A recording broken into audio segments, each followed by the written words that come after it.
쌍무지개 뜨는 언덕 3부. 저자 김내성. 구독과 좋아요는 저에게 큰 힘이 됩니다. 잊지 마시고 눌러주세요. 착한 사람들.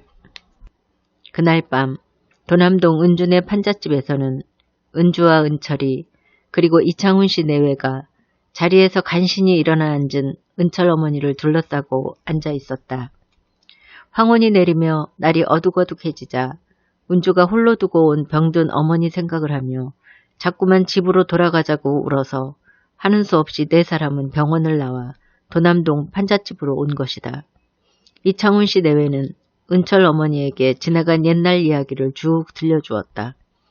그러고 나서 두 내외는 은철 어머니에게 머리를 정중히 숙이며 말했다. 이처럼 고생스러운데도 은주를 훌륭히 길러주신 은혜에 뭐라고 감사의 말씀을 드려야 될지 정말 송구스럽기 짝이 없습니다. 천만의 말씀입니다. 댁의 귀한 따님을 보잘것없이 길러서 오히려 민망스럽습니다. 은철 어머니는 그렇게 대답하고 나서 한숨을 내뱉었다. 사람의 운이라는 것은 정말로 모를 일입니다. 은주도 7, 8살 때까지는 남부럽지 않게 길렀습니다만 남편이 포목사업에 실패하고 만주로 건너간 다음부터는 모든 일이 마음대로 되어주지 않아서 제 아이라면 또 모르지만 남의 귀한 따님이기 때문에 어떠한 일이 있어도 남 못지않게 행복하게 길러보려고 있는 힘 없는 힘 다 써보았습니다만 모든 것이 뜻대로 되지 않았습니다. 넓은 마음으로 용서해 주십시오. 그런 말씀은 하지 마세요. 얼마나 죄송스러운지 모르겠습니다. 더구나 은주의 그 다사롭고 착한 마음씨야말로 모두가 다 어머니 되시는 분의 훌륭하신 교육에서 나온 것이라 믿습니다. 이창훈 씨 내외는 진실로 은철 어머니의 그 지극한 정성이 한없이 고마웠다. 원 별 말씀을. 은철 어머니는 은주의 몸을 한번 껴안아 보면서 눈을 감고 무엇인가를 한참 동안 골똘히 생각했다. 그러다가 이윽고 무엇을 굳게 결심한 사람처럼 다시 눈을 슬며시 뜨면서 헬쑥한 얼굴에 엄숙한 표정을 지었다. 저는 지금 한 가지 결심한 것이 있습니다. 은철 어머니가 말했다. 무엇입니까? 말씀하십시오. 이창훈 씨 내외는 똑같이 엄숙한 표정으로 대했다. 저는 어제 저녁 은주가 종로 사가에서 자기와 똑같이 생긴 아이를 보았다고 했을 때 이미 모든 것을 결심했습니다.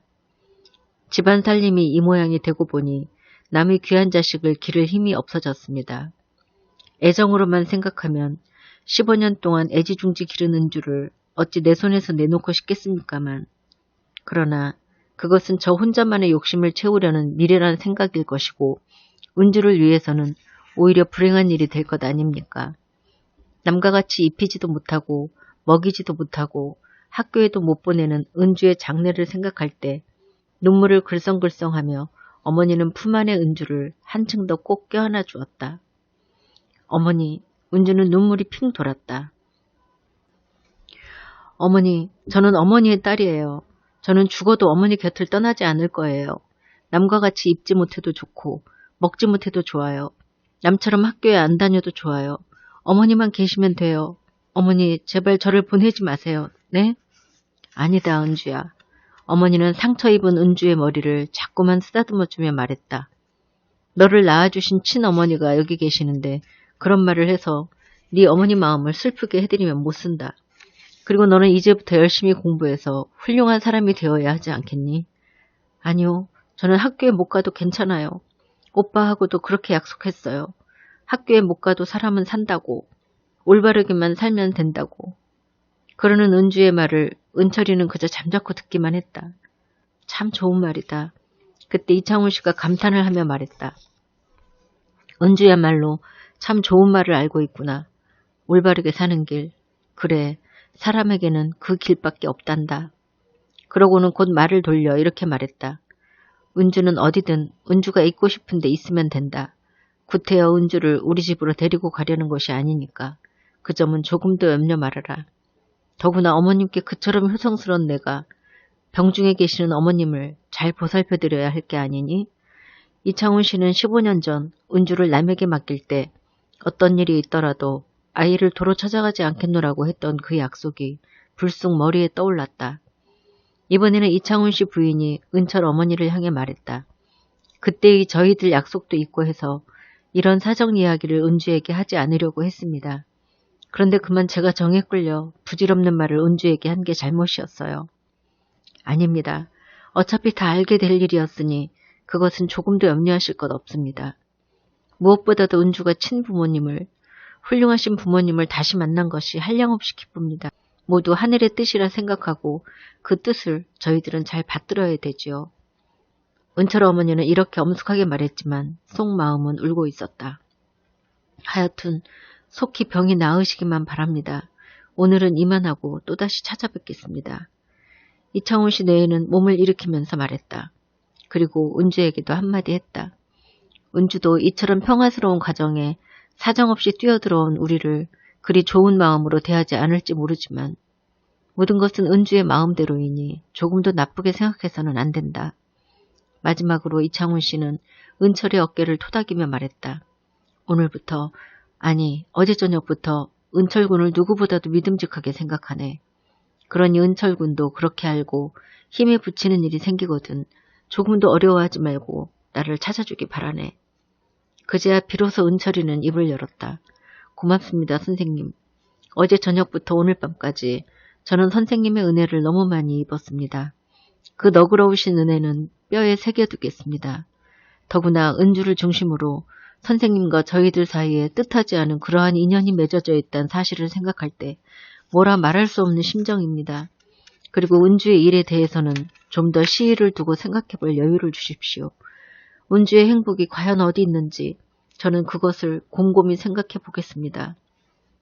은철의 대답은 17살 소년으로서는 좀처럼 하기 힘든 감정의 세계와 이성의 세계를 함께 지닌 훌륭한 것이었다. 이창훈 씨는 감동한 듯 말했다. 은철군, 좋은 말을 해주어서 감사하네. 나는 은철군이 한층 믿음직스러워지네. 새로 생긴 언니를 생각하며 은주는 어머니와 은철이 사이에 누워서 하룻밤을 꼬박 뜬 눈으로 새웠다. 아무리 잠을 청해도 좀처럼 잠은 오지 않고 정신은 자꾸만 맑아져 갔다.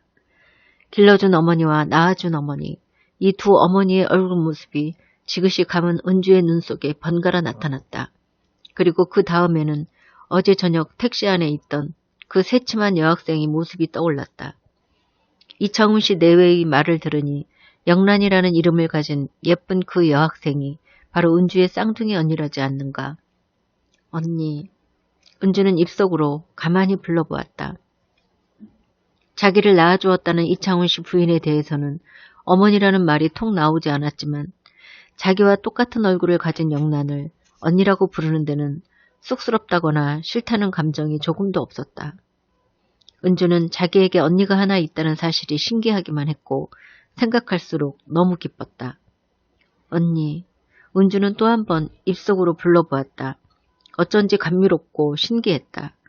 그리고 언니가 생겼다는 생각을 하자 왠지 모를 믿음직한 감정이 은주의 온몸을 감돌기 시작했다. 언니, 세 번째 그렇게 불러보았을 때 은주의 감정은 완전히 영란의 동생이 되어 있었다. 어머니와 오빠의 곁을 떠나는 것은 죽기보다도 싫었지만 새로 지은 교복을 입은 그 예쁜 여학생을 언니라고 부를 수 있다는 것만은 너무나도 기뻤다. 언니, 같이 놀아. 그래, 은주야, 같이 놀자. 언니는 참 예쁘게 생겼어. 아이, 은주 네가 더 예쁘지 뭐. 아니야, 언니가 더 예뻐. 똑같이 생겼으니까 둘 다 예쁘지. 하하하. 하하하. 언니가 참 좋아. 은주야, 넌 참 좋은 동생이야. 은주는 영란이와 만나서 재미있게 노는 광경을 가만히 생각해보며 어둠 속에서 빙그레 웃어보았다. 새벽녘에 잠깐 눈을 붙였을 때도 은주는 영란과 만나서 어깨동무를 하고 신나게 노는 꿈을 꾸었다. 은주의 머리 상처는 나날이 회복되어 갔다. 그러나 이창훈 씨 내외가 방문한 일이 있은 후부터 어머니의 병화는 하루하루 나빠져 갔다. 이창훈 씨는 날마다 은주의 판잣집을 방문했다. 은주의 약도 사오고 은철 어머니의 약도 사들고 왔다. 은철이는 어머니와 은주의 병간호로 일터에도 나가지 못하고 하루 종일 어머니와 은주 옆에 붙어 있었다. 영란의 어머니는 하루바삐 은주를 자기 집으로 데려가고 싶어 했다. 그러나 영란의 아버지인 이창훈 씨는 부인에게 서두르지 않을 것을 당부했다. 너무 서두르는 것은 도리어 은주의 감정을 해칠 뿐만 아니라 은주의 양모와 은철이에게 커다란 마음의 상처를 주게 될 거요. 그러니 기회를 보아서 천천히 데려오는 게 좋을 것이요. 한편 영란은 어머니로부터 은주라는 동생이 하나 생겼다는 말을 듣자마자 이맛살을 찌푸리며 발끈 화를 냈다. 아이 더러워. 길거리에서 신문이나 팔던 것이 내 동생이야? 그래도 동생은 동생이지. 그런 동생 난 싫어요. 아이 그 더러운 옷하며 그 더덕더덕 기운 운동하며 생각만 해도 구역질이 나요. 그런 애가 내 동생이면 난 어떻게 얼굴을 들고 다니란 말이에요. 게다가 얼굴이 똑같으니 동생이 아니라는 거짓말도 못하고 아이 참 어머니는 왜 하필이면 쌍둥이를 낳았담. 영란은 정말로 그런 동생이 생겼다는 게 무척 싫었다. 자기와 똑같은 얼굴이 이 세상에 또 하나 있다는 것을 생각하기도 싫고 그런 아이와 한 집에서 같이 살게 된다는 것도 너무나 기분 나쁜 일이었다. 게다가 하필 학교까지 똑같담. 참 별것이 다 들러붙어서 사람 못살게 구네. 영란이가 이렇게 중얼거렸을 때 아버지가 아주 엄숙한 목소리로 말했다. 영란아, 왜 그러세요? 영란은 새침하게 대답을 했다. 사람이란 하나만 알고 둘을 모르면 못 쓰는 법이다. 불쌍한 동생을 위로는 못할 망정 그처럼 싫어할 이유가 어디 있단 말이냐. 은주는 곧 우리와 같이 살게 될 거야. 그러니 너도 마음 곱게 먹고 동생을 귀여워하는 언니가 되어라. 나는 싫어요. 거지 같은 애와 한 집에서 안 살 거예요. 안 살면 어떻게 할 테냐. 아버지가 꽥 소리를 질렀다. 영란이는 동생을 왜 그렇게 미워하지? 통 모를 일이다. 더구나 너와 똑같이 생긴 귀여운 동생 아니니?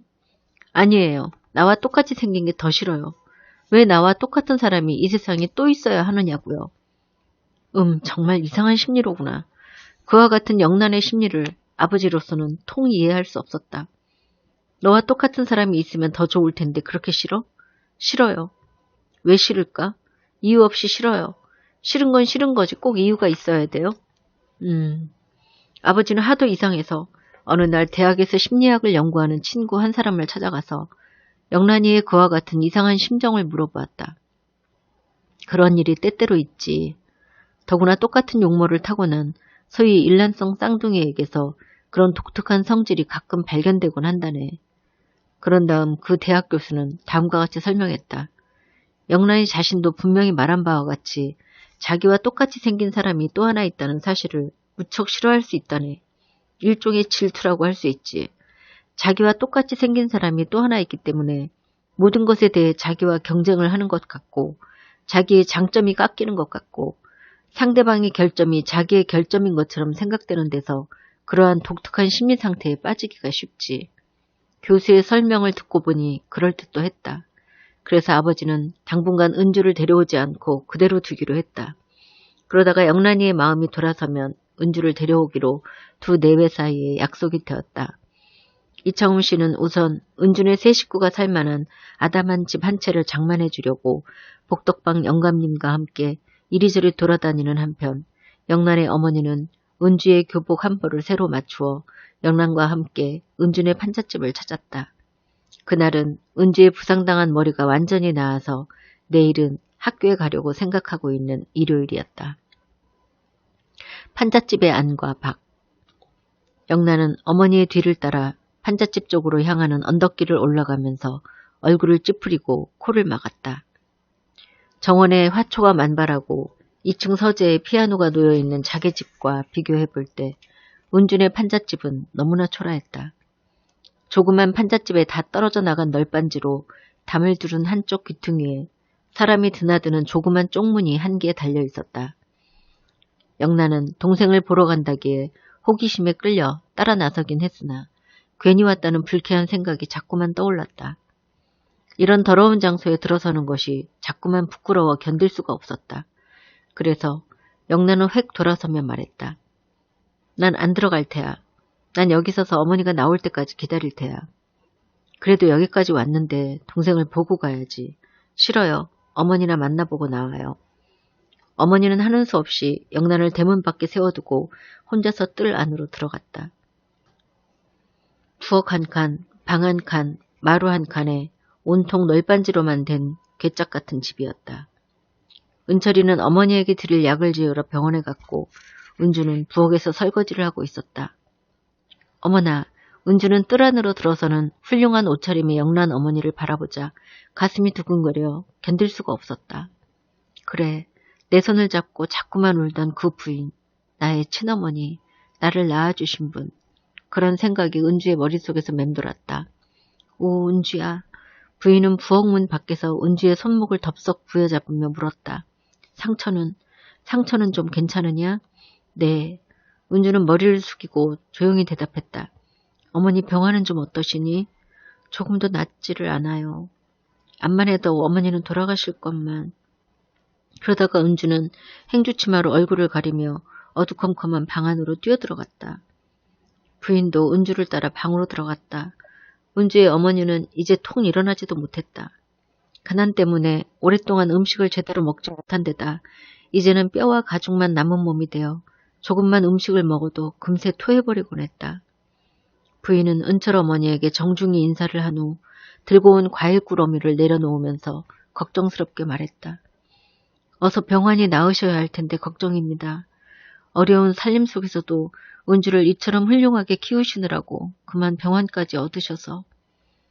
그러나 은철 어머니는 그저 눈물만 글썽글썽한 채 한참 동안 아무런 대답도 없다가 꺼질 것 같은 한숨을 내쉬며 겨우 말했다. 모두가 제 팔자니 어쩔 수 없지요. 아마 은주의 앞길이 튀었나 봅니다. 부디 은주를 잘 교육시켜서 훌륭한 사람으로 만들어주세요. 두 어머니는 다 같이 눈물을 흘리면서 지나간 15년 동안의 긴 이야기를 서로 나누었다. 그러다가 영란의 어머니는 가지고 온 물건들을 꺼내놓았다. 이건 은주의 교복과 구두, 내일 학교에 입혀 보내주세요. 그리고 이건 은주의 학용품. 영란의 어머니는 보자기에 싸가지고 왔던 교복과 구두와 학용품을 내놓았다. 고맙습니다. 은주야, 어머니께 고맙습니다 하고 인사를 드려야지. 그러나 은주는 어머니의 머리맡에 조용히 꿇어앉아 어머니의 여인 손목을 꼭 붙잡고 홀짝홀짝 울고 있을 뿐이었다. 은주야, 네? 여태까지 너는 나를 어머니로 생각하고 있었지만 이분이 네 친어머니, 너를 낳아주신 진짜 어머니시다. 그러니 이제부터는 네가 나를 따르던 것처럼 이분을 따르고 모셔야 하느니라. 그러는 어머니의 눈에서 눈물이 주르르 흘렀다. 어머니, 이젠 그런 말씀 하지 마세요. 제 어머니는 언제나 어머니 한 분이세요. 저를 그처럼 귀여워해 주시고 저를 위해서 모든 고생을 아끼지 않으신 어머니 한 분뿐이에요. 저는 두 사람의 어머니를 갖고 싶지 않아요.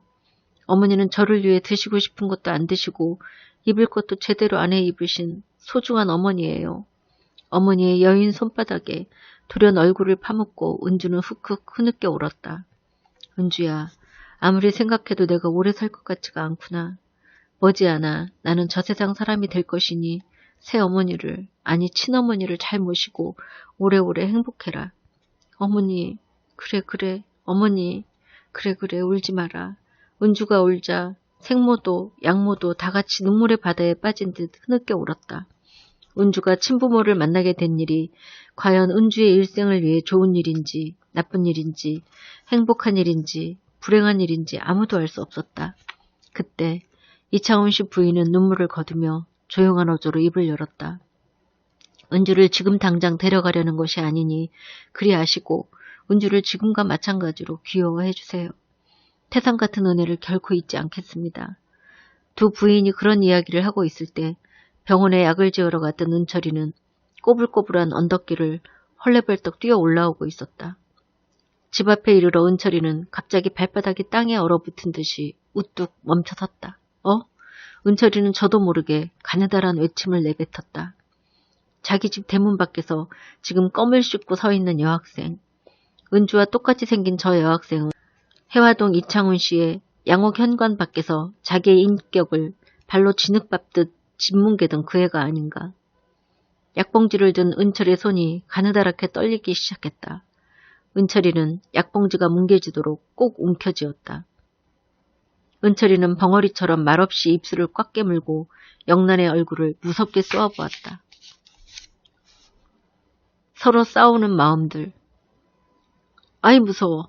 영란은 화들짝 놀라 고양이처럼 동그래진 눈으로 난데없이 나타난 은철이의 무섭게 굳어있는 얼굴을 바라보았다.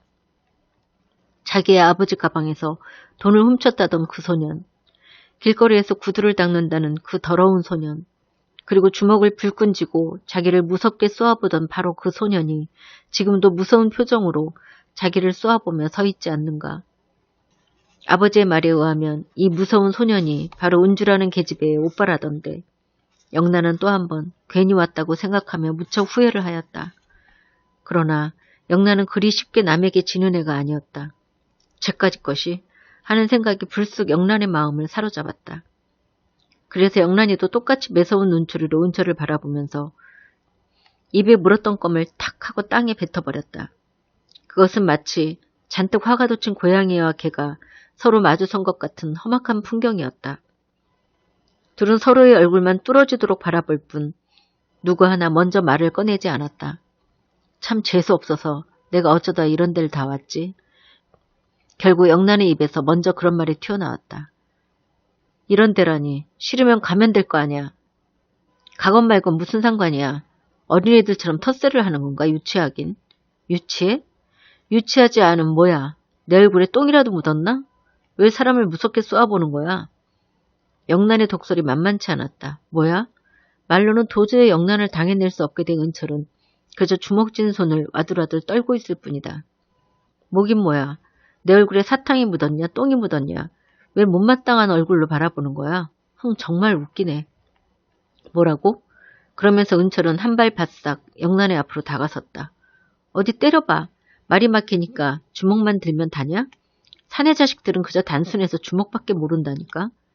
요것이 여자만 아니라면 도저히 참을 수 없는 것을 은철은 지금 간신히 참고 있는 것이다. 말로는 도저히 영란의 독설을 당해낼 수 없었다. 요것이라니. 내가 누구네 집 강아지냐? 왜 함부로 남보고 요것이 저것이냐? 못 배운 것들은 말버릇도 고약하지. 못 배웠다고? 배운 것이 뭐 있어? 내가 누구처럼 구두를 닦으러 다녔나? 신문을 팔러 다녔나? 내가 누구처럼 돈을 훔쳤냐? 이거 왜 이래? 그렇다. 어쨌든 나는 영란의 말처럼 남의 돈을 훔친 사람이 아니냐. 분하고 원통한 일이지만 그것을 반박할 아무런 자격도 없는 몸 아니냐. 깨끗하지 못한 이 몸, 떳떳하지 못한 몸으로 어찌 영란의 말을 반박할 수 있단 말이냐. 은철의 두 눈에서는 주먹 같은 눈물이 걷잡을 수 없이 자꾸만 쏟아져 나왔다. 그래, 나는 도둑이다. 남의 돈을 훔친 무서운 도둑이다. 은철은 그만 머리를 푹 수그리고 말았다. 왜 좀 더 잘난 척 하시지? 영란은 승리자로서의 쾌감을 느끼며 하고 코웃음을 쳤다. 그때 집안에서 마루를 내려서는 이창훈 씨 부인의 목소리가 들렸다. 은주야, 이리 나온 언니가 왔단다. 영란 언니가 너를 보러 왔단다. 그 순간 은철은 얼른 머리를 들었다. 머리를 들고 잠깐 동안 어쩔 줄을 모르고 망설이다가 휙 돌아서서 집 뒤 언덕 밑으로 쏜살같이 사라져버리고 말았다. 영란의 말대로 무서운 도둑이요. 더러운 인간인 자기의 모습을 부인 앞에 드러내기가 은철이는 죽기보다 싫었던 것이다. 그러는데 부인이 은주의 손목을 끌고 대문 밖으로 나오면서 말했다. 영란아, 네 동생 은주다. 그리고 이번에는 은주를 향해 기쁨에 넘치는 명랑한 목소리로 소개를 했다. 자, 은주야, 네 언니 영란이다. 그 순간 용모가 똑같이 생긴 영란과 은주는 자기의 분신을 눈앞에 두고 놀라지 않을 수 없었다. 지난번과 오늘 두 소녀가 서로의 얼굴을 마주보는 것은 이번이 두 번째였다. 그러나 전에는 택시를 탄 부유한 소녀와 거리에서 신문을 파는 가난한 소녀로서의 감정을 가지고 마주보았지만 오늘은 같은 어머니의 배에서 나온 다사로운 혈육으로서의 감정을 가지고 바라보는 순간이었다. 언니, 반딧불이가 곱게 날아다니는 집 뒤 언덕 위에서 또는 곤이 잠든 꿈나라에서 요 며칠 동안 수없이 불러본 그 한마디를 은주는 조금도 어색함이 없이 불러보았다. 그러나 영란의 태도는 너무나 차가웠다.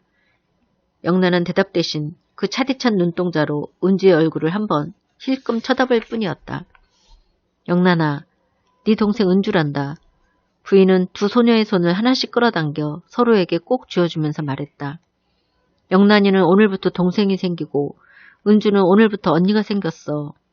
같이 놀고 같이 공부하면서 언니는 동생을 귀여워하고 동생은 언니를 따르면서 지내거라. 오늘부터 너희들은 친형제가 된 거야. 알겠니? 네. 은주는 다 해져나간 행주치마 끝으로 수줍은 듯이 입을 가리며 다사로운 목소리로 대답했다. 그러나 영란은 끝끝내 대답을 하지 않았다. 양미간을 찌푸리고 흰 자유가 많이 섞인 비웃는 눈초리로 은주의 아래 위를 힐끔힐끔 훑어볼 뿐이었다. 영란이 왜 대답이 없느냐. 둘이 같이 학교도 다니고 놀러도 다니고 얼마나 좋은 일이냐. 어머니나 좋지 누가 좋아요. 영란의 쏘아붙이는 한마디가 마침내 튀어나왔다. 그리고는 못마땅하다는 듯이 어머니의 얼굴을 힐끔 쳐다보며 입술이 셀쭉해지는 것이다. 원해도 입이 거칠어서 큰일이야. 어머니는 그렇게 어물어물 넘겨버렸으나 은주는 정말 무안해서 견딜 수가 없었다. 자기를 보면 누구보다도 반가이 맞아줄 줄 알았던 쌍둥이 언니가 이렇게 싸늘하게 대할 줄은 정말로 꿈에도 생각 못했다. 은주는 그만 머리를 푹 수그리고 말았다. 그때까지 언덕 밑 굴뚝 뒤에 숨어서 이 광경을 바라보고 있던 은철은 입술을 부들부들 떨면서 세 사람 앞으로 불쑥 튀어나왔다. 은주야 들어가자. 은철은 은주를 보호하듯이 자기 앞으로 끌어안으며 부인을 향해 힘찬 목소리로 부르짖었다. 은주에게는 언니가 없어도 좋습니다. 은주는 친어머니가 없어도 좋습니다. 친어머니가 없어도 언니가 없어도 은주는 지금까지 죽지 않고 살아왔습니다. 친부모님이 없어도 은주는 학교에 다닐 수 있습니다. 아니, 학교는 비록 못 다닐지 몰라도 훌륭한 사람이 될 수 있습니다. 은주는 저런 거만한 언니가 수백 명 있어도 당해내지 못할 훌륭한 사람이 될 수 있습니다. 은철은 은주의 손목을 잡아 끌며 영란의 어머니를 향해 소리치듯 말했다. 은주야, 들어가자. 빨리 집으로 들어가자. 은주가 비록 누추한 널빤지 집에서 살망정 2층 양옥에서 피아노를 치면서 건방지게 자란 저런 애와는 다르다는 것을 알아두십시오. 그 한마디를 남겨놓고 은철은 은주의 손목을 끌고 안으로 뛰어들어가서 대문을 쾅 닫아버렸다. 흥, 큰 소리만 탕탕 치면 제일인가? 도둑질하는 버릇이나 고쳐봐. 대먹지 못한 것이. 영란의 비수 같은 말이 대문 밖에서 들려왔다. 운동장에서 이튿날 은주는 일찌감치 아침을 해먹고 학교에 갈 준비를 했다. 그러면서도 자꾸만 은철에게 미안한 마음이 들었다. 오빠, 어머니와 오빠가 다 같이 고생하는데 나 혼자 새 옷을 입고 학교에 간다는 것이 마음에 걸려. 하늘이 무섭고 땅이 무서워. 아니야, 은주야. 그렇게만 생각할 게 아니야. 네가 이처럼 수월하게 학교를 다니게 된 것은 말하자면 다 네 복인 거야. 너를 낳아주신 네 부모님이 너를 공부시키는 건데 조금도 달리 생각해서는 안 돼. 학교에 못 가는 사람도 살지만 다닐 수만 있으면 학교를 다니는 것이 옳은 일 아니니? 그래도 오빠가 고생하는데 나만 그런 말 하면 못 써. 둘이 다 갈 수 없으면 하나라도 가는 게 옳은 것이야. 집안 생각은 아예 말고 너는 그저 열심히 공부만 하면 된다. 그럼 오빠 다녀올게요. 응, 전찻길 조심해서 건너야 한다. 그럼 어머니 다녀오겠습니다. 오냐, 어서 갔다 오너라. 어머니는 기쁘면서도 한없이 쓸쓸했다. 새로 맞춘 교복에다 새 구두를 신은 은주의 모습이 어찌 영란이보다 못할 리가 있으랴. 야, 은주 정말 멋쟁이다.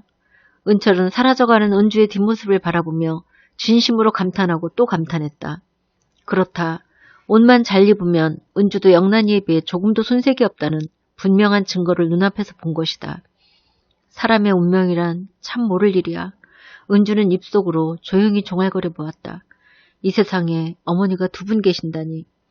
은주는 낳아주신 어머니와 길러주신 어머니, 두 분 중 어느 어머니가 은주에게 진짜 어머니인지 통 분간할 수가 없었다. 정으로 말하면 길러주신 어머니가 더 두터웠으나 또 가만히 생각해보면 낳아주신 어머니가 더 고마운 것 같기도 했다. 그래서 은주는 굳은 결심을 했다. 두 분의 어머니를 똑같이 정성껏 모실 것을 굳게 맹세했다. 그러나 언니는, 영란이라는 예쁜 이름을 가진 언니는, 은주는 영란을 생각하면 울고 싶었다. 자기는 언니가 생겨서 이렇게 기뻐하는데 언니는 나를 왜 그렇게 싫어할까? 아무리 생각해도 은주는 통 알 수가 없었다. 그때였다. 은주가 학교 교문을 들어서려는데 등 뒤에서 웬 남자의 목소리가 들렸다. 아, 영란이가 아니냐? 그 순간까지도 영란의 생각을 골똘히 하고 있었기 때문에 은주는 울렁거리는 가슴을 억누르며 얼른 뒤를 돌아보았다. 그러나 영란의 모습은 보이지 않고 가방을 든 신사가 입가에 부드러운 미소를 띠며 은주 앞으로 성큼성큼 걸어오고 있는 것이 보였다. 낯익은 얼굴이다. 은주는 어디선가 한번 본 듯한 얼굴이라고 생각하다가 깜짝 놀랐다. 참, 이분은 학교 음악 선생님이 아닌가. 그리고 언젠가 종로 사가에서 신문을 팔아주신. 그렇다. 낯익은 그 사람은 이 학교 음악교사 오상명 선생이었다. 은주는 이상한 부끄러움을 느끼며 공손히 인사를 했다. 영란이가 오늘은 어찌 이리 얌전해졌을까? 오 선생은 마치 어깨동무라도 하듯이 은주의 등에 손을 올려놓고 현관을 향해 천천히 걸어가기 시작했다. 그 말에 은주는 멈칫 걸음을 멈추고 힐끗 오 선생의 얼굴을 쳐다보았다. 영란이 노래를 잘 부르니까 이 다음에 보컬리스트로 성공을 해야지. 그러면서 오 선생은 은주의 얼굴을 들여다보았다.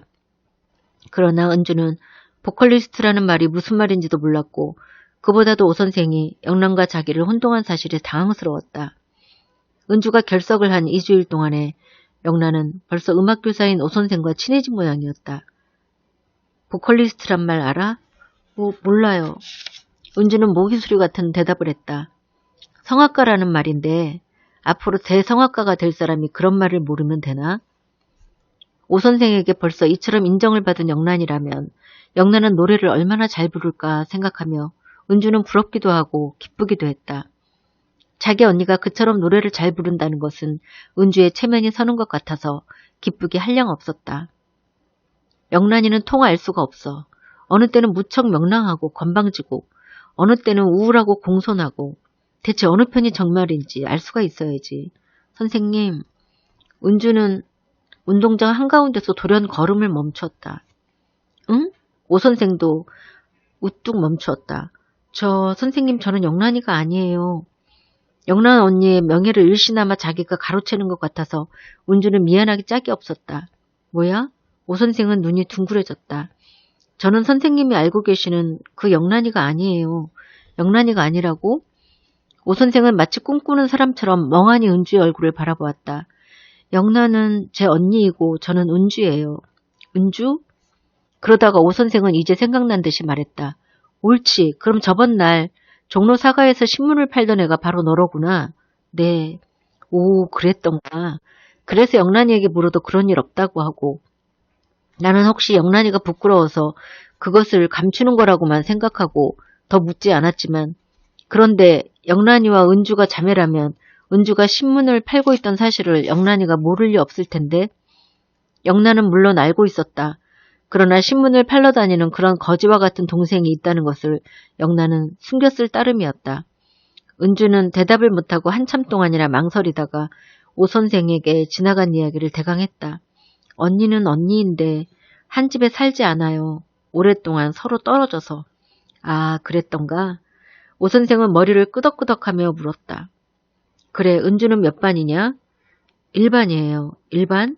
그런데 나는 1반에서도 은주를 못 봤는데 입학식 날만 나오고 2주일 동안 앓다가 오늘에야 처음 나왔어요. 오, 그랬군. 오 선생은 은주의 기구한 지난날에 대해 안쓰러운 마음이 들었다. 바로 그때 친구들과 함께 걸어오던 영란이가 오 선생을 발견하고는 명랑한 목소리로 인사하며 반가이 뛰어왔다. 아, 선생님. 오, 영란이냐? 오 선생도 뛰어오는 영란을 반갑게 맞이했다. 그러나 깡충깡충 뛰어오던 영란의 발걸음이 중도에서 갑자기 얼어붙은 듯이 오뚝 멎었다. 영란의 시선이 무서운 속도로 격렬한 감정을 싣고 은주의 얼굴을 매섭게 쳐다보았다. 아, 영란 언니. 반가운 얼굴로 은주가 한 걸음 영란의 앞으로 나섰을 때 영란은 획 하고 얼굴을 돌리며 교실을 향해 뛰어가 버리고 말았다. 그 뛰어가는 영란의 뒷모습을 은주와 오 선생은 멍하니 바라보고 서 있었다. 은주야, 어떻게 된 일이냐? 오 선생이 물었으나 은주는 아무런 대답도 없이 고개를 푹 숙이고 말았다. 은주의 성적표. 은주와 영란이의 이상한 사이에 궁금증을 느끼면서 오 선생은 교무실로 들어갔다. 교무실로 가면서 오 선생은 5월 초순에 열릴 시내 중학교 음악 콩쿠르에 대해 생각하고 있었다. 5월 초순이면 이제부터 약 한 달밖에 남지 않았는데 한 학교에서 기악과 성악 부문 각 한 명씩 두 사람을 내보내게 되어 있었다. 오 선생은 기악에서는 피아노를 잘 치는 3학년의 김경숙을 내보내기로 결정하고 성악에서는 1학년의 이영란을 염두에 두고 있었다. 그러나 영란은 성량에 약간 여유가 없는 것이 마음에 걸렸다. 그래서 다른 적당한 학생은 없는지 이에 저의 마음속으로 열심히 물색하고 있는 중이었다. 영란이가 성악을 잘하니까 혹시 같은 핏줄을 받은 은주도 성악에 소질이 있을지 모른다. 오 선생은 막연한 희망을 가지고 교무실로 들어가서 곧 서류하면서 신입생의 성적표를 찾아 조사하기 시작했다. 입학 원서와 함께 초등학교에서 첨부해온 은주의 성적표를 찾기 위해서였다. 아, 여기 있다. 오 선생은 은주의 성적표를 손에 들고 무슨 기적이라도 바라는 사람처럼 국어, 수학, 과학, 미술, 체육 등의 성적을 쭉 훑어보다가 마치 고함을 치듯이 중얼거렸다. 음악에서 99점이란 말하자면 최고 점수였기 때문이다. 아, 음악 99점? 오 선생의 막연한 기대는 조금도 틀리지 않고 들어맞았다. 더구나 비고란에 적혀있는 다음과 같은 글을 발견했을 때 오 선생은 꿈을 꾸는 기분이었다. 이 학생은 다른 과목도 우수하지만 특히 성악에는 천재적 소질을 가진 학생임을 음악 평론가인 신채영 선생님이 증명했음. 이와 같은 글을 보자 오 선생은 가슴이 울렁거렸다. 더구나 자기의 육감이 들어맞은 것이 너무나 기뻤다. 오 선생은 음악평론가로 이름이 높은 신채영 선생을 잘 알고 있었기 때문에 은주에 대한 기대가 한층 더 커졌다. 됐다.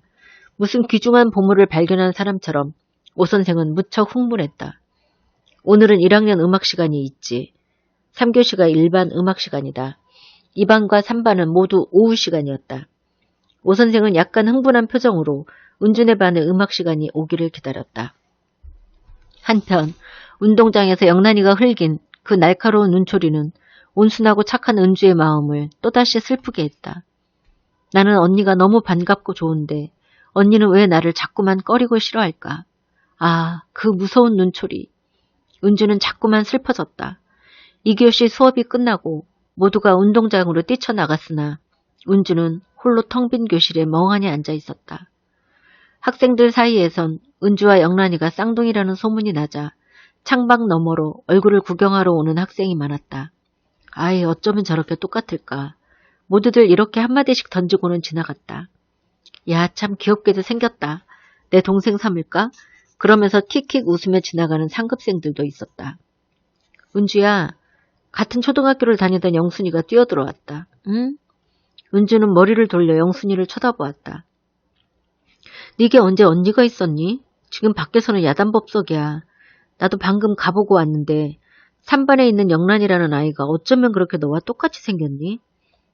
은주는 대답을 하지 못했다. 자기와 자매라는 것을 그렇게도 싫어하는 영란이를 자기의 언니라고 말하기가 거북했다. 그런데 아이들이 걔한테 쌍둥이 자매냐고 물어봤더니 걔도 너처럼 대답을 않고 별것이 다 따라다니면서 사람 못살게 군다고 그랬다더라. 영순이는 마음은 착하지만 주책 없는 말을 곧잘 하는 아이였다. 근데 어쩌면 자기 동생을 그렇게 말하니? 건방지다고 그 반에서 모두들 걔를 싫어한다더라. 은주는 그래도 대답이 없더니 이윽고 쓸쓸한 얼굴을 지으며 말했다. 그럼 어쩌냐. 그래도 얘 그런 법이 어딨니? 한어머니 배에서 꽃 같은 날 같은 시간에 나온 친자매인데 아니 제 동생이 가엾지도 않나 봐. 애도 참 가엾긴 뭐가 가엾니. 말은 비록 그렇게 했으나 은주는 점점 서글퍼졌다. 별것이 다 따라다니면서 못살게 군다고? 이 한마디가 착한 은주의 마음을 몹시 찔렀다. 그처럼 안 가겠다는 은주를 억지로 등을 떠밀다시피 하여 학교에 보낸 오빠의 고마운 마음은 은주를 기쁘게 하기보다는 아프게 했다. 자기를 낳아준 친부모를 만난 것도 은주를 기쁘게 하기보다는 자꾸 더 슬프게 했다. 그때 종이 울렸다. 운동장에서 뛰어놀던 학생들이 음악실로 밀려 들어갔다. 은주야, 종 쳤어. 음악실로 가자. 영순이는 멍하니 앉아있는 은주의 손목을 잡고 음악실로 이끌었다. 음악실에서. 꼬리를 내저으면서 기운차게 뻗어 올라온 칡넝쿨이 2층 음악실 창문가를 파랗게 수놓고 있었다. 4월 중순, 하늘은 드높고 바람은 상쾌했다. 그 하늘처럼 높은 이상과 그 바람처럼 푸른 희망을 한아름씩 품고 학생들은 지금 음악실에서 오 선생이 지도하는 노래 연습을 하고 있었다. 그것은 독일의 유명한 작곡가 슈베르트의 가곡 보리스였다. 이 노래는 이번 음악 콩쿠르의 지정곡으로 되어 있기 때문에 오 선생은 특별히 이 곡을 골라서 학생들에게 가르쳐 주는 것이었다. 은주도 보리스라는 노래를 알고 있었다. 초등학교에서 정식으로 배워서 아는 것이 아니라 오빠 은철이가 어디서 주워 듣고 온 것을 곧잘 따라 부르곤 했었다. 그것을 오늘 은주는 정식으로 배우고 있는 것이다. 그때 오 선생이 은주의 이름을 불렀다. 서은주, 네. 은주는 갑자기 자기 이름이 불린 것을 이상하게 생각하며 자리에서 조용히 일어났다. 은주는 이 보리수 노래를 오늘 처음 배우는가? 네, 배우긴 처음이지만 은주는 얼굴을 붉히며 말끝을 읽지 못했다. 아, 전부터 알고 있었나? 네, 오빠가 부르는 걸 옆에서 듣고. 아, 그럼 됐어. 어디 한번 불러봐. 그러면서 오 선생은 다시 피아노 앞에 앉았다. 오 선생의 얼굴에는 그 어떤 희망의 빛이 떠오르고 있었다. 은주의 얼굴은 더 한층 새빨개졌다. 은주는 부끄러워서 그만 고개를 푹 숙이고 몸을 한번 부르르 떨었다. 선생님이 왜 나한테만 특별히 노래를 부르라는 걸까? 그 이유를 은주는 통 알 수가 없었다. 자, 서은주, 머리를 들고 정면을 똑바로 바라보며 오 선생은 무슨 큰 기적이나 바라는 사람처럼 기대에 찬 얼굴로 말했다. 은주는 가만히 머리를 들었다. 머리를 들고 자세를 바로잡으며 똑바로 정면을 향했다. 주위에서 아이들이 수근수근 하는 소리가 들렸다. 쌍둥이래, 쌍둥이. 그 소리에 은주는 불현듯 영란이가 생각났다. 영란이 차디찬 눈초리가 자꾸만 마음을 후벼왔다. 자, 맨 처음 구절부터. 그러면서 오 선생의 손이 쾅 하고 건반을 눌렀다. 뒤를 이어 은주의 고운 목소리가 맑은 샘물처럼 흘러나왔다. 성문 앞 우물 곁에 서 있는 보리수. 나는 그 그늘 아래 단꿈을 보았네. 그 순간 오 선생의 눈동자가 번쩍하고 빛났다. 오랫동안 찾아 헤매던 기적을 눈앞에 보는 것처럼 오 선생의 얼굴은 차츰차츰 흥분의 빛을 띠며 긴장해 갔다. 가지에 희망의 말 새기어 놓고서 기쁘나 슬플 때에나 찾아온 나무 밑, 찾아온 나무 밑. 한 번 더, 처음부터 한 번 더. 오 선생의 흥분한 목소리가 들려왔다. 교실 안은 조용했다. 기침소리 하나 들리지 않았다. 오 선생뿐만 아니라 학생들도 은주의 그 맑고 아름답고 은근한 노랫소리에 그만 취해버리고 말았다. 어쩌면 학생들 사이에서 감탄사가 터져나왔다. 조용, 조용. 오 선생은 잡음을 막으며 다시금 건반을 눌렀다. 성문 앞 우물 곁에 서 있는 보리수. 은주는 다시 노래를 부르기 시작했다.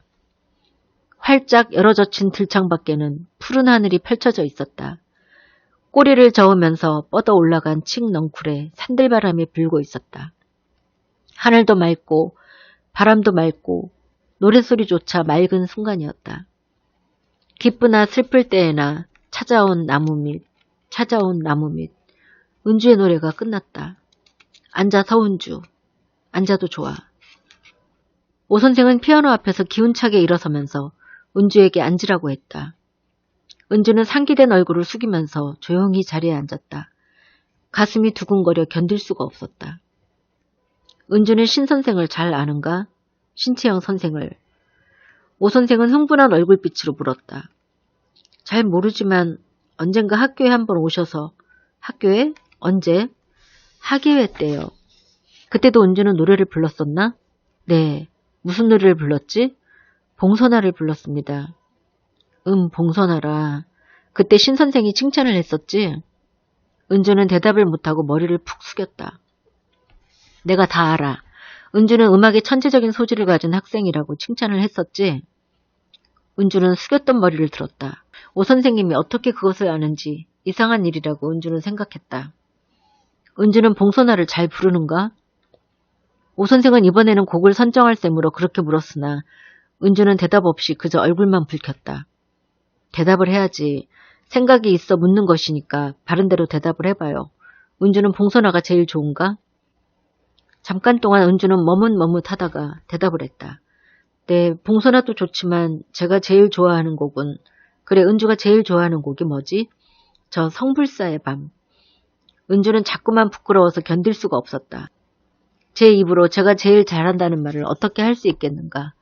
아, 이은상 선생 작사, 홍남파 선생 작곡인 성불사의 밤. 그 곡을 은주는 제일 좋아한다는 말이지. 은주는 그저 부끄러워 머리만 숙였다. 어디 한번 해보거라. 오 선생은 그렇게 말하면서 다시 피아노 앞으로 가앉았다. 아이들이 다시 수근수근거렸다. 오 선생은 서은주를 이번 콩쿠르에 내보내려는 것이라고 아이들은 눈치 빠르게 생각했다. 자, 시작. 오 선생이 또 쾅 하고 건반을 눌렀다. 성불사 깊은 밤에 그윽한 풍경소리. 주승은 잠이 들고 객이 홀로 듣는구나. 저소나 마저 잠들어 혼자 울게 하여라. 지금 들은 서은주의 노래를 여러 학생들은 어떻게 생각해요? 오 선생은 피아노 앞에서 일어나면서 학생들에게 물었다. 어지간히 흥분한 목소리였다. 잘해요. 참 잘해요. 이번 콩쿠르에 꼭 내보내주세요. 학생들은 손뼉을 치고 발을 구르면서 저마다 소리를 쳤다. 그 중에는 영순이의 목소리도 섞여 있었다. 학생들도 그렇게 생각해요? 오 선생은 아주 만족한 얼굴이었다. 네, 꼭 내보내주시죠? 오 선생은 대답 없이 지극히 만족한 얼굴로 머리만 한번 끄덕 껴 보였다. 와! 학생들은 모두들 손뼉을 치면서 기뻐했다. 아, 서은주, 이젠 앉아도 좋아. 그때까지도 은주는 앉으라는 말이 없어서 그대로 꼬박 서 있었다. 귀 밑까지 얼굴은 빨개졌고 팔다리가 자꾸만 떨렸다. 은주는 가만히 앉았다. 불타는 질투심. 점심시간이 되었다. 점심을 먹고 아이들이 운동장으로 쏟아져 나왔을 때는 벌써 은주의 소문이 교내에 쫙 퍼져 있었다. 이번 콩쿠르에는 일반의 서은주가 나간대. 아이 어쩜 그렇게 노래를 잘 부를까? 3반의 이영란도 잘 부른다지 않았어? 그렇지만 서은주가 더 잘 부르지. 이영란은 성량이 은주보다 훨씬 못해. 특히 영란이는 건방져서 싫어. 같은 쌍둥이 자매라도 성격이 어쩌면 그렇게 다를까? 이런 말이 운동장 여기저기에 흘러다녔다. 그리고 그런 말이 영란의 귀에 안 들어갈 리가 없었다. 영란은 기분이 굉장히 나빴다. 은주가 자기보다 노래를 더 잘 부른다는 그 한마디가 가슴이 아프도록 싫었다. 참 안이 꼬어서 거지 같은 것이 노래가 다 뭐야? 영란은 혼잣말로 그렇게 종알거렸다. 다가오는 음악 콩쿠르를 불현듯 생각하니 영란은 마음이 쓰리고 아팠다. 쟤까짓게 노래를 잘하면 얼마나 잘한다고. 영란은 눈앞이 아찔해지는 것 같았다. 영란이는 노래를 잘 부르니까 커서 훌륭한 보컬리스트가 될 거야. 영란은 이렇게 말해주던 오 선생님의 말이 생각나자 가슴이 한층 더 쑤시는 듯이 아팠다. 바로 그 오 선생님이 은주의 노래를 칭찬했다는 말이지. 영란은 분하고 원통해서 견딜 수가 없었다. 확실한 말은 안 했지만 오 선생님은 나를 콩쿠르에 내보낼 눈치였는데 그 거지 같은 것이 불쑥 뛰어드는 바람에 아이 분해. 영란은 울고 싶도록 분했다. 오후 맨 마지막 시간이 영란의 반인 3반의 음악 시간이었다. 오 선생은 3반에서도 보리스 연습을 시켰다. 그리고 역시 수업이 거의 끝날 무렵쯤에서 오 선생이 영란을 불렀다. 이영란, 네. 영란은 두근거리는 가슴을 억제하며 자리에서 일어났다. 어디 보리스를 한 번 더 해봐요. 그러면서 오 선생은 피아노 앞으로 가서 앉았다. 네. 영란은 대답을 하고 자세를 바로잡으면서 가슴을 약간 앞으로 내밀었다. 자, 시작. 영란은 신이 나서 노래를 불렀다. 은주가 노래를 얼마나 잘하는지는 모르지만 아무리 생각해도 자기보다 나을 리가 없을 것 같았다. 그래서 영란은 모든 역량을 다하여 정성껏 불렀다. 가지에 희망의 말 새기어 놓고서 기쁘나 슬플 때에나 찾아온 나무 밑 영란이가 노래를 부르는 동안 오 선생은 열심히 귀를 기울이고 있었다. 그러나 아무리 귀를 기울이고 들어봐도 은주에 비해 성량이 자꾸만 딸리는 것 같았다. 은주라면 여유를 가지고 넘길 수 있는 대목을 영란은 간신히 넘기는 것이다. 은주의 노래에는 자연스러운 맛이 있었지만 영란의 노래에는 어딘지 모르게 인공적인 데가 자꾸만 섞여 있었다. 됐어. 이영란 앉아요. 영란은 자리에 앉은 후 선생님의 입에서 무슨 반가운 말이 나올 것 같아서 온 정신을 모아 가만히 선생님의 얼굴을 쳐다보았다. 그러는데 누군가 영란을 대신하듯 오 선생에게 이렇게 물었다. 선생님, 이번 콩쿠르에는 이영란이 나가죠? 아, 그건 아직 결정이 안 됐다. 그럼 일반의 서은주가 나가요? 또 다른 학생이 물었다. 아, 그것도 아직 결정이 안 됐다. 그래서 서은주가 나간다고 선생님이 그러셨다는데요. 그건 너희들이 참견할 문제가 아니다. 그때 수업을 마치는 종이 울리자 오 선생은 영란에게 일렀다. 영란, 잠깐 음악실에 남아있어요. 네, 영란은 마음속으로 은근히 기뻐했다. 오 선생은 분명히 콩쿠르에 관한 이야기를 하려는 것이라고 눈치 빠르게 생각했기 때문이다. 그러나 다음 순간 오 선생은 뜬금없이 이렇게 말했다. 이영란, 일반에 가서 은주를 데리고 와요. 동생 은주를. 뜻하지 않은 오 선생의 말에 영란은 화들짝 놀라 눈을 크게 뜨며 말했다. 네? 가서 은주를 데리고 와요. 네. 영란은 하는 수 없이 대답을 하고 복도로 나갔다. 도대체 어떻게 된 일인지 알 수가 없었다. 아니, 알 수가 없는 것보다는 그 거지 같은 은주를 데리러 간다는 것이 영란은 죽기보다도 더 싫었다. 자존심이 깎이는 것 같아서 못 견디기 싫은 것이었다. 그냥 집으로 가버릴까? 그런 생각도 불쑥 들었다. 그러나 그럴 수도 없어서 영란은 뾰로통한 마음으로 그러나 풀죽은 걸음걸이로 계단을 내려가 일반을 향해 걸어갔다. 은주는 그때 아이들 맨 뒤에서 영순이와 함께 교실을 나오고 있었다. 은주야, 네 언니 온다. 은주는 주춤주춤 걸어오는 영란을 향해 한 걸음 걸어나갔다. 오 선생님이 음악실에서 널 부르셔. 영란은 셀쭉한 얼굴로 그 한마디를 내던지고는 획 돌아서서 오던 길을 다시 걸어갔다. 언니, 은주는 영란의 뒤를 따라갔다. 그러나 영란은 뒤도 돌아보지 않고 현관 쪽으로 걸어가더니 신발장에서 구두를 꺼내 신기가 바쁘게 깡충깡충 운동장으로 뛰쳐나갔다. 어머, 은주는 하는 수 없이 우뚝 발걸음을 멈추었다. 그러고는 운동장을 가로질러 쏜살같이 교문 밖으로 뛰어가는 영란의 뒷모습을 멍하니 바라보았다. 오 선생님이 나를 왜 부르실까? 은주는 서글픈 마음을 억누르며 2층 음악실로 올라갔다. 영순이가 따라오면서 말했다. 아마 널 콩쿠르에 내보내려고 그러시는 걸 거야. 아니, 내가 어떡해. 아니야, 꼭 그럴 거야. 영란이는 아마 퇴짜를 맞은 거야. 그러니까 화가 나서 뾰로통에 달아난 거지 뭐야. 하여튼 빨리빨리 올라가 봐. 영순이도 은주를 따라 음악실 문 밖까지 올라가서 문틈으로 가만히 음악실 안을 들여다보았다. 음악 선생님의 제안. 영란이는 어디 갔니? 은주가 혼자 들어가자 오 선생이 물었다. 저 자세히는 모르지만 집으로 갔나 봐요. 집으로? 왜? 글쎄 그건 잘 모르겠어요. 저더러 음악실로 오라고 하셨다는 말을 하고는 곧 돌아서서 뛰어나갔어요. 오 선생은 모든 것을 알아차렸다. 하는 수 없다. 사람이란 질투심이 너무 많으면 못 쓰는 거다. 더구나 은주는 영란이의 동생이 아니냐? 처음에는 영란이를 콩쿠르에 내보내려고 생각했지만 암만 해도 은주가 영란이보다 실력이 앞서 그래서 은주를 내보내려고 했는데 그렇게 되면 영란이가 약간 서운해할 것 같아서 너희들이 모두 나갈 수 있도록 이중창을 시키려고 생각한 것이다. 은주는 소프라노, 영란은 알토 그렇게 생각하고 있었지만 오 선생은 거기서 잠깐 말을 끊었다가 다시 계속했다. 그러나 이젠 하는 수 없다. 영란이가 저렇게 자꾸 삐딱하게 나가면 어쩔 수 없지. 내일 다시 한번 이야기해보고 그래도 듣지 않으면 은주 혼자 독장으로 나가는 수밖에. 오 선생의 말에 은주는 고개를 확 들면서 힘있게 불렀다. 선생님, 응? 선생님 저는 왜 그러느냐? 영란 언니를 내보내주세요. 선생님 저는 그런데 나갈 자격이 없어요. 꼭 언니를 내보내주세요. 은주는 머리를 숙이고 간절히 청했다. 언니를 빼놓고 자기가 나간다는 것은 은주로서는 도저히 생각도 못할 일이었다. 더구나 그것 때문에 영란 언니의 마음이 더욱 비뚤어져 간다면 은주는 그것이 더 괴롭고 무서웠다. 그뿐만 아니라 은주의 지금 심정으로는 그런 화려한 무대에 올라서 노래를 부를 만한 여유가 없었다. 학교에 다니는 것만도 분에 넘치는 행복인데 그 이상 또 무엇을 바라겠는가.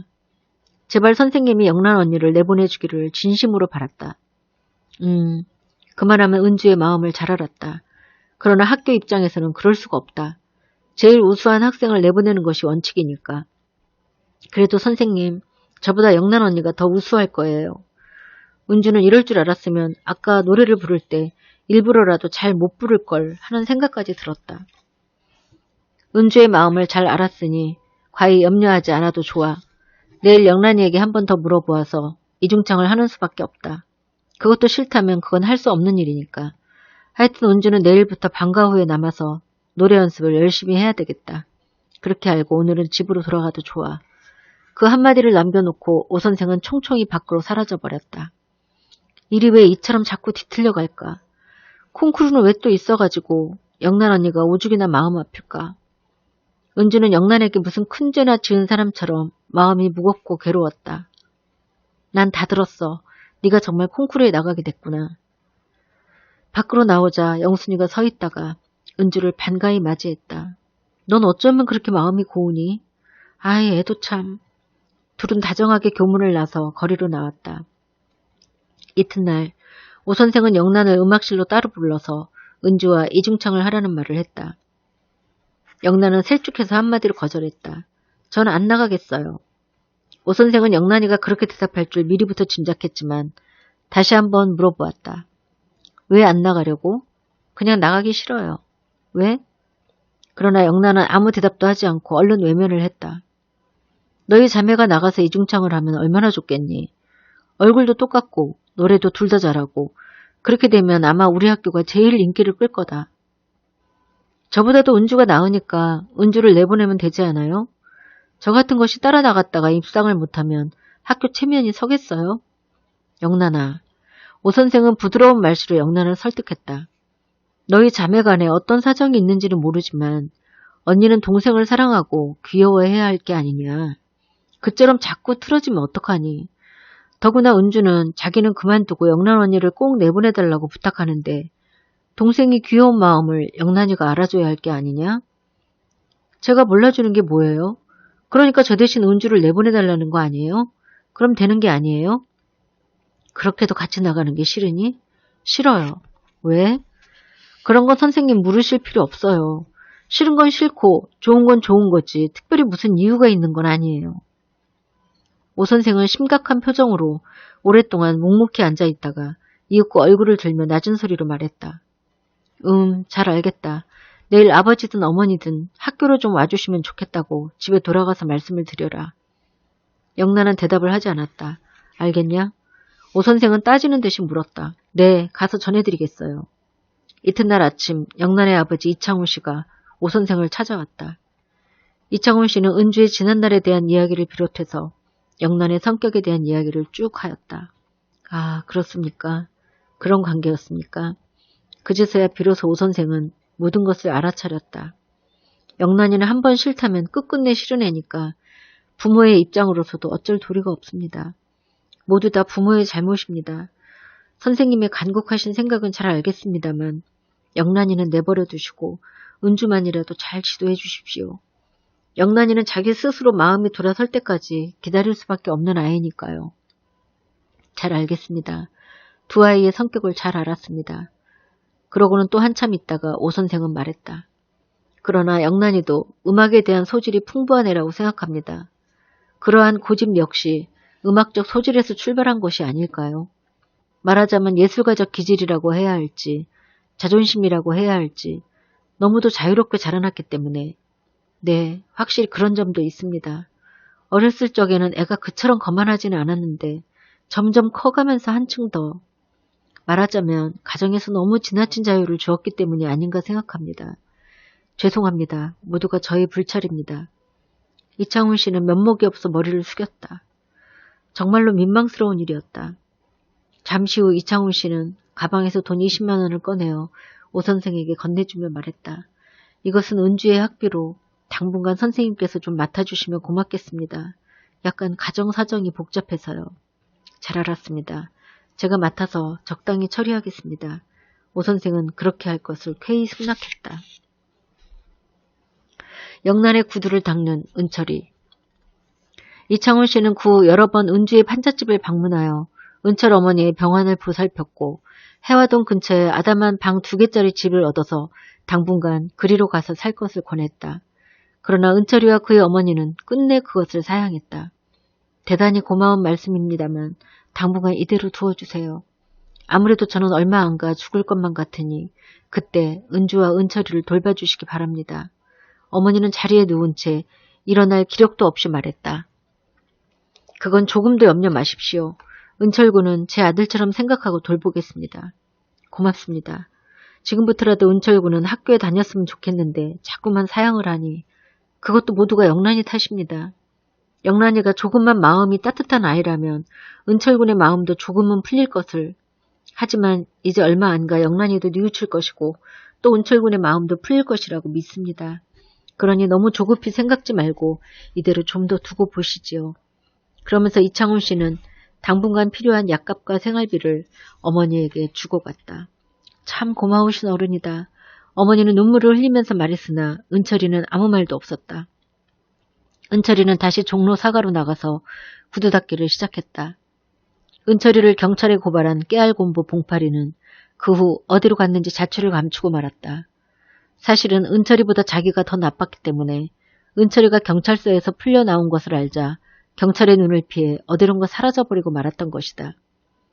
그러던 어느 날 저녁 무렵이었다. 영란은 학교에서 돌아오는 길에 구두를 닦을 마음으로 쭈루루 앉아 구두 닦는 소년들 앞을 지나다 무심코 한 소년 앞에 한쪽 발을 넌지시 내놓았다. 잘 닦아줘요. 영란은 이렇게 말하며 얼핏 소년의 얼굴을 쳐다보다가 그만 깜짝 놀랐다. 네네, 잘 닦아드리지요.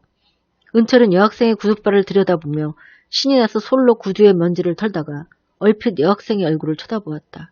아, 영란이가 깜짝 놀란 것과 동시에 은철이도 영란이도 둘 다 얼굴이 새파랗게 질려 있었다. 둘의 입술이 다같이 부르르 떨렸다. 그러다가 영란이는 차가운 얼굴로 은철을 매섭게 내려다보았다. 은철이는 은철이대로 한 손으로는 영란의 구두 뒤꿈치를 쥐고 한 손에는 구두솔을 잡은 채 엉거주춤 앉아서 무서운 얼굴로 영란을 쳐다보았다.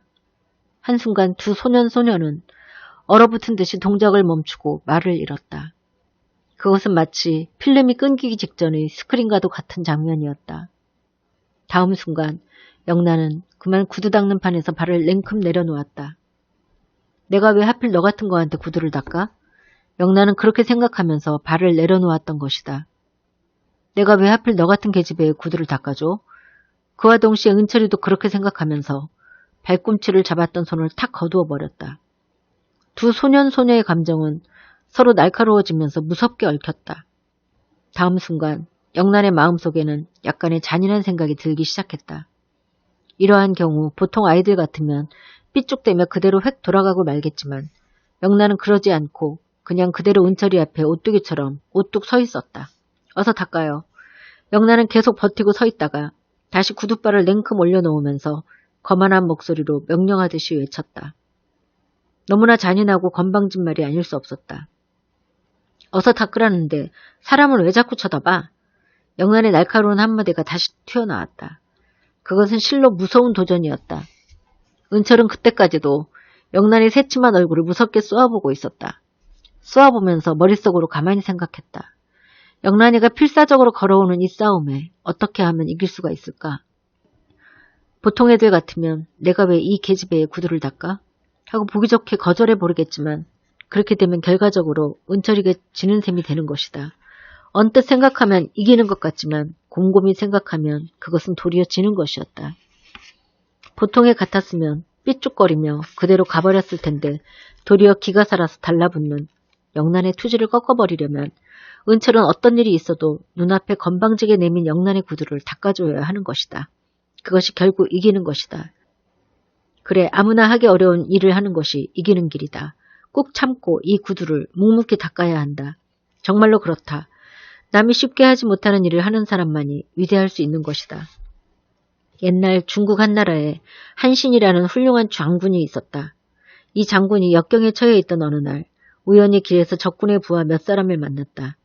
그들은 초라한 한신을 비웃으며 길을 비켜주지 않았다. 그들은 두 다리를 쩍 벌리며 가랑이 아래로 엎드려서 기어 지나가라고 했다. 한신은 훌륭한 장군이라 그따위 몇 놈을 물리치는 것은 문제가 아니었지만 그는 묵묵히 그들의 가랑이 밑을 엉금엉금 기어서 지나갔다. 그 꼴을 본 그들은 하하하하 하고 큰 소리로 웃어대었다. 한신도 이젠 다 됐구나. 일국의 장군이 가랑이 밑을 기어 나가다니. 그들은 그렇게 생각하며 실컷 비웃었다. 그러나 한신은 후에 크게 공을 세워 소화, 장양과 함께 한나라 삼거리 한 사람이 되었다. 은철은 한신의 이야기를 문득 생각했다. 물론 영란은 나를 비웃을 것이다. 그러나 그 어리석은 비웃음을 나는 도리어 비웃어 주어야만 한다. 그렇게 생각한 은철은 입술을 꼭 깨물면서 영란의 재촉을 달게 받아들였다. 왜 빨리 안 닦고 멍하니 앉아만 있는 거야? 닦지요. 은철은 순순히 대답하면서 영란의 구두에 솔질을 하기 시작했다. 잘 닦아요. 은철은 대답 대신 입술만 꼭 깨물고 있었다. 피가 나도록 깨물며 묵묵히 영란의 구두를 닦았다. 때를 빼고 약칠을 하고 광을 냈다. 다른 사람들보다 조금 더 허술하지 않게 똑같은 열의와 성의를 다하여 묵묵히 닦았다. 은철이가 구두를 닦는 동안 영란의 입가에는 승리자로서의 만족한 웃음이 연거푸 떠오르고 있었다. 자기 발 밑에서 엉거주춤하게 앉아 묵묵히 자기의 구두를 닦고 있는 은철의 모습이 약간 가엾기도 했지만 그보다도 우쭐한 마음이 영란을 여왕과 같은 기분으로 만들어주었다. 니까지 것이 아무리 잘난 척 해봐야 별 수 있어? 돈을 벌려면 닦아야지 별 도리 있냐고. 은철이의 깊은 속을 알지도 못하고 영란은 은철이가 다만 돈을 벌기 위해 할 수 없이 하는 행동이라고 생각했다. 비굴한 자식. 영란은 그처럼 자기에게 대들던 은철이가 단돈 50원을 벌려고 씩씩거리며 구두를 닦는 모습을 보면서 자기 같으면 죽으면 죽었지 그런 노릇은 안 할 거라고 생각했다. 하지만 약간 불쌍하기도 해. 한편으로는 이런 생각도 들었다. 그래서 구두를 다 닦고 났을 때 영란은 거지에게 동량을 주는 셈으로 100원 한 장을 내주며 말했다. 거스르면 가져도 좋아. 그러나 은철은 묵묵히 50원을 거슬러주면서 말했다. 안 가져도 좋아. 그 말에 영란은 흘끔 은철을 바라보다가 하는 수 없이 50원을 받았다. 아니 꼬아서 정말. 영란은 종알거리면서 획 돌아서서 정류장을 향해 또박또박 걸어갔다. 은철은 입술을 꼭 깨문 채 또박또박 걸어가는 영란의 뒷모습을 언제까지나 물끄러미 바라보고 있었다. 원망스런 음악 콩쿠르. 한 주일이 지나고 두 주일이 지나고 음악 콩쿠르의 날은 점점 가까워왔다. 그동안 은주는 오 선생의 말씀을 거역할 수가 없어서 하는 수 없이 매일 남아서 음악 연습을 했다. 그러나 영란을 생각하면 통 마음이 내키지 않았다. 가능하면 자기는 그만두고 영란 언니를 내보내달라고 여러 번 오 선생에게 말했으나 그냥 내버려두라고 하면서 오 선생은 신이 나서 음악 연습을 시키고 있었다. 내가 무슨 병이라도 났으면 은주는 진심으로 그렇게 생각했다.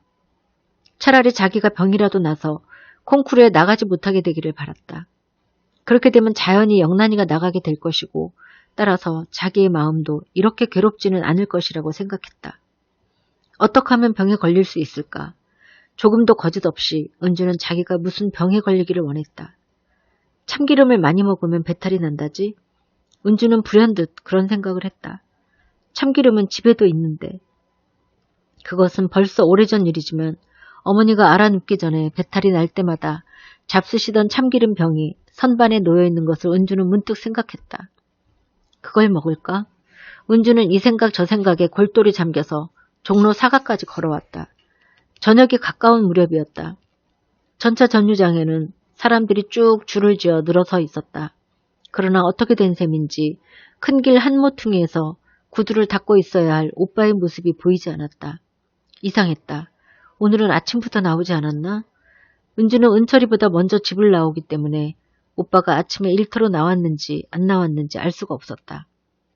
오늘 우리 오빠 안 나왔어요? 은주는 은철이 바로 옆자리에서 구두를 닦고 있는 소년에게 물어보았다. 아, 나왔다가 조금 아까 들어갔다. 너희 어머니 병이 갑자기 나빠졌다고 아까 민구가 뛰어왔었어. 그러면서 소년은 은주의 얼굴을 멍하니 쳐다보았다. 어머니 병이? 은주는 깜짝 놀라며 동그래진 눈으로 소년의 얼굴을 바라보았다. 그때 등 뒤에서 누가 불렀다. 야, 은주야. 전차정류장에서 신문을 팔던 민구가 뛰어왔다. 민구 오빠 어떻게 된 거야? 우리 어머니가? 은주는 다급한 마음에 한 걸음 다가서며 민구를 불렀다. 응, 빨리 가봐. 아까 내가 신문을 받으러 신문 사러 가려는데 우리 어머니가 오셔서 너희 어머니 병이 갑자기. 그래서 은철이를 빨리 들여보내라고. 은철이는 바로 집으로 갔어. 어서 가봐라. 나도 신문 다 파는 대로 빨리 들어갈게. 민구의 말을 다 듣기도 전에 은주는 정류장으로 다람쥐처럼 뛰어갔다. 은주는 마음이 불안하여 견딜 수가 없었다. 왠지 모르게 불길한 생각이 불쑥 들었다. 어머니가 혹시 돌아가신 건 아닐까? 그러한 불길한 생각이 검은 구름처럼 자꾸 은주의 마음속에 떠돌기 시작했다. 눈앞이 갑자기 캄캄해지는 것 같았다. 길게 늘어선 승객의 행렬은 좀처럼 빨리 줄어들지 않았다. 은주는 안타까워서 발을 동동 구르다가 더 기다릴 수가 없어서 도남동까지 뛰어가기로 결심하고 길다란 줄에서 빠져나왔다. 은주는 있는 힘을 다해 원남동 쪽으로 달리기 시작했다. 눈물이 자꾸만 앞을 가려 견딜 수가 없었다. 팔소매로 눈물을 닦으며 은주는 총알처럼 뛰었다. 어머니, 알아놓으신 어머니를 혼자 내버려두고 한가롭게 학교에 갔던 자신이 너무나 미웠다. 학교가 다 뭐야? 음악 연습이 다 뭐야? 어머니가 돌아가셨을지도 모르는데 창경궁 앞을 지나면서는 또 이런 생각이 들었다. 음악 연습을 하지 않았다면 벌써 집으로 돌아갔을 텐데. 그러자 은주에게는 콩쿠르가 여러 가지 의미에서 원망스럽기만 했다. 영란 언니와의 관계도 그렇고. 아, 어머니, 조금만 더 살아계세요. 은주는 삼성교 다리를 허둥지둥 건너면서 눈물 가득한 얼굴로 하느님에게 빌었다. 아, 하느님, 어머니를 살려주세요. 길을 걷는 사람이나 길거리에서 뛰노는 아이들이 모두 자기보다 행복해 보였다.